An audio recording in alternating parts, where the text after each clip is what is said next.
breaking the law by hiring somebody. Now, the one thing where I could say where you might be correct, which would hurt the small business, is they'd say, well, how can I be assured that I'm actually verifying them?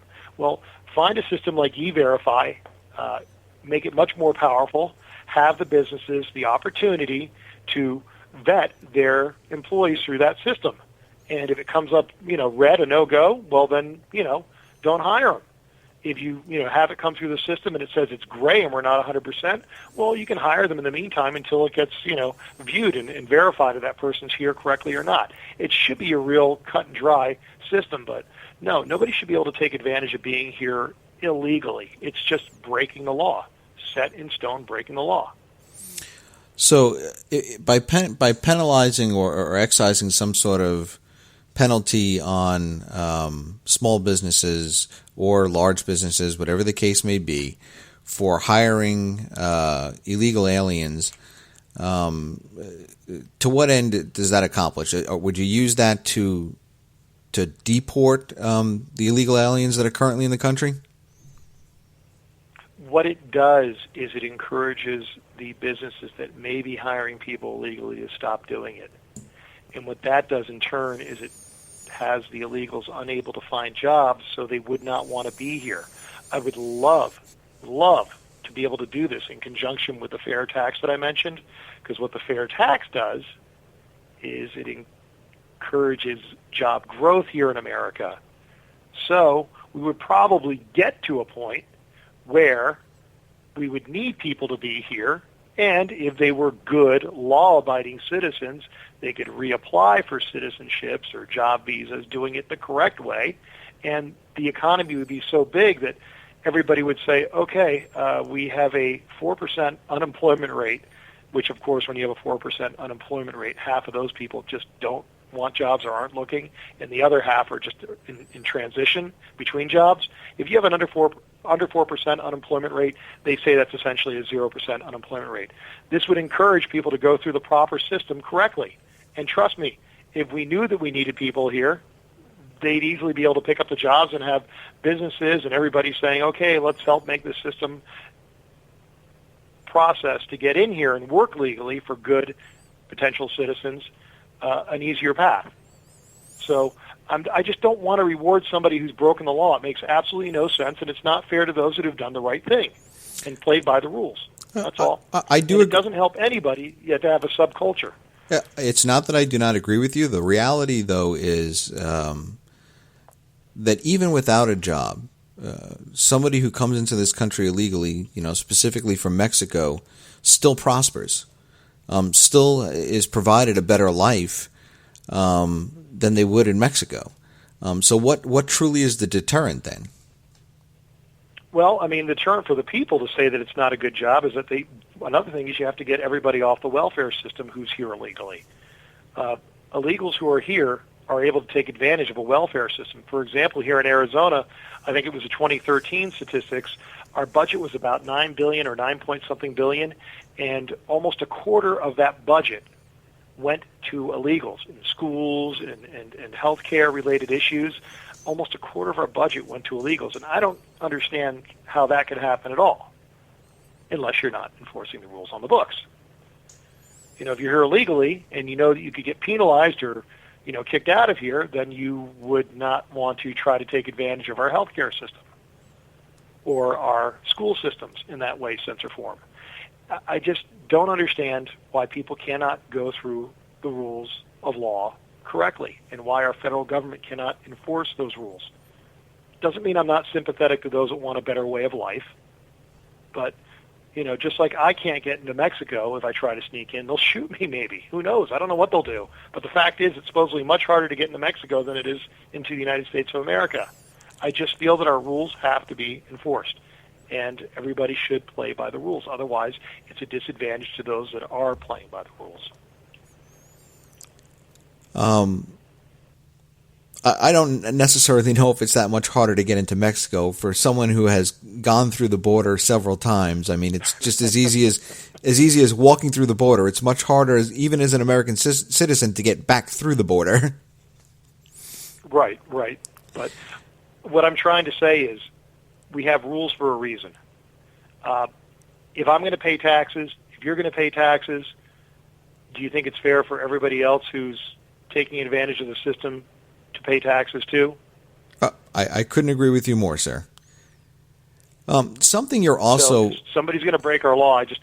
They have no right to do so without being penalized. That's all. Absolutely.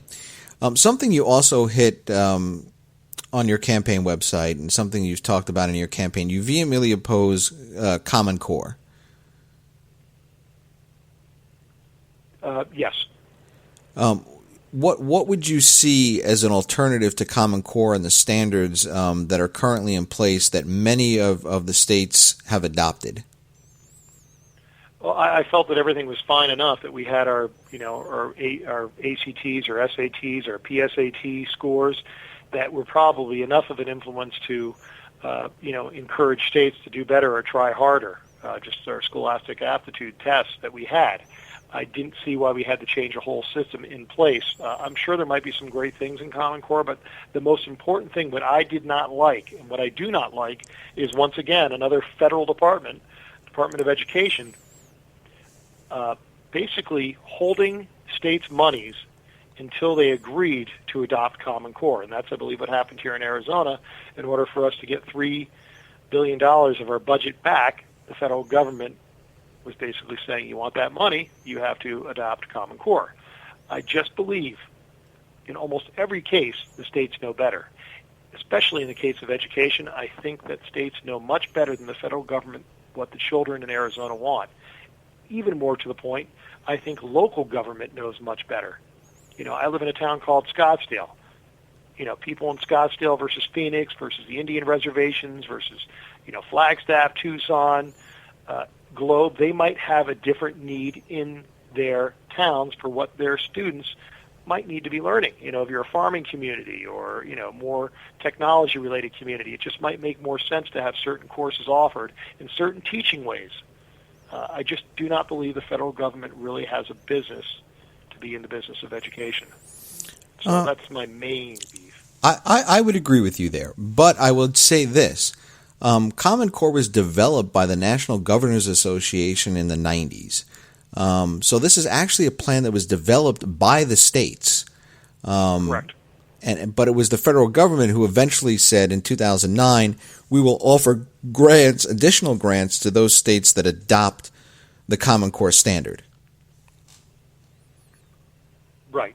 By, in effect, giving back the money that the states had already put into the income tax, giving them their percentage back. It felt like a blackmail, or in a way, because, but they were just taking our tax dollars and it's control. It's really just control, and that's what I believe our federal government has tried to do in so many different ways, shapes, and forms. It's more control over the states, and if they don't abide by it, then the states get penalized. If you try to return Common Core, you end up getting penalized, I believe. Now, I just have never liked the federal government getting in our business. Their main reasons for being put into existence was to protect the states, to protect the individuals, to protect the people. Mm-hmm. Now, back in October, the Arizona State Board of Education, in a vote of 6-2, voted to repeal the Common Core standard in Arizona. Sort of. It has not been officially repealed yet. But there is a movement within the state of Arizona to repeal the Common Core standard. Where does that currently stand? I have not looked at it recently, to tell you the honest truth. It hasn't been brought up to me in any meetings. We talk about Common Core a lot, but I can easily, usually just push that off by saying I want the states to have the rights. It's interesting. Not many people are used to a United States Senate candidate saying, I think it belongs to the states. I think it belongs to the states in so many different areas. They're saying, well, don't you want to do your job? Absolutely, I want to do my job. And my job is to shrink the size of the federal government and put the power back to the states. You may not know this, but in the last 60 years, the federal government's purse strings, Congress's purse strings, have increased over tenfold to control that much more of the state's money. They pull it in and then return it back as they see fit, essentially. And that, to me, just essentially weakens the 10th Amendment to any degree and just puts the federal government in such control that states have almost no voice. Now, I want to. I don't want to take up much of your time. I mean, if you have to go, please let me know. But I did wanted to talk a little bit about. Obviously, you're running for the U.S. Senate from the state of Arizona. Vying for the Republican nomination for the U.S. Senate seat. You live in a state in which the Phoenix VA, the Veterans Administration there, that system has been under fire for some time now. What would you do to overhaul the Veterans Administration? First of all, the good thing is running for office. When I'm there, there'll be somebody that will be off the Veteran Affairs Committee, so I will be able to get on it. There's so many things that need to be done in the VA hospitals, and as I mentioned, just putting my offices in the VA hospitals, which is one of my number one things that I will do when I'm elected, gets me right at the root of the problem. But we have so many different things we have to do in there. For example, we really have to look at the survivor education and benefit program analysis for the data and cost efficiencies. I want to do so many different things. Medical disability ratings, the primary determining factor needs to be changed from the medical records to the theater of operation, because so many people don't have their records updated as they're in battle. My communications director is a combat medic, and he told me, like, we had time in the middle of a combat to write things down. We're bringing these guys back to get operated on, to get fixed, to get saved. We don't have time to write things down sometimes in the heat of battle. We need to evaluate so many things. Reopen the prisoner of war missing in action investigations that John McCain and Kerry closed down in 1992. You cannot tell me that a man serving in Vietnam who went missing in the 60s or 70s could not be alive in 1992? Why were we closing those actions of looking for those that are pretty much at that time guaranteed to still be missing? Plenty of them. Why are we closing the doors on that? In my eyes, that should be reopened. We don't stop looking for anybody who's missing in action until we know for darn sure they're gone. That's when you close. That's when you close it. You don't stop looking for them until you've found them. There's so many other things here. PTS, TBI protocols need to be evaluated to review them as it relates to suicide and other treatments of veterans from all wars. All these things need to be looked at, and they're so important. There's so many of them. I have a 21-point plan. Anybody can see these at my website, Meluskey.com. You can email April@Meluskey.com. That's April, and Meluskey is MELUSKEY.com. April will send you the PDF of the contract. There's so many other ways you can find that out. You have time for let me share just some numbers on our race, which I would like to do? Absolutely. The race in Arizona, my contract, first of all, as I mentioned, that's a life pledge. This is not a Republican or a Democratic pledge. This is not an independent pledge. This is a life pledge for our veterans, and I think that everybody serving our country should be able to get behind this. Anybody in every theater, every political party, it doesn't matter. You should be able to support our veterans and get behind this contract.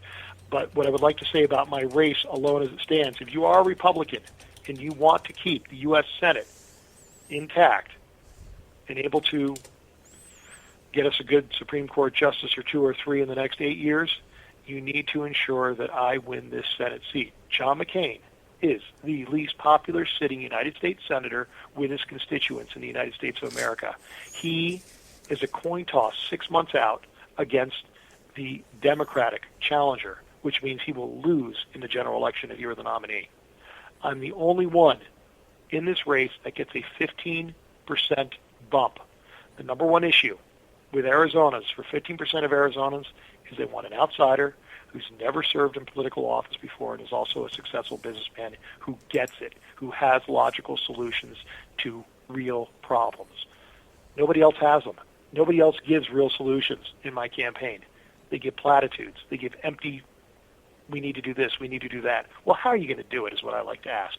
And what I also like to say and ask after that is if you really want to keep the United States Senate seat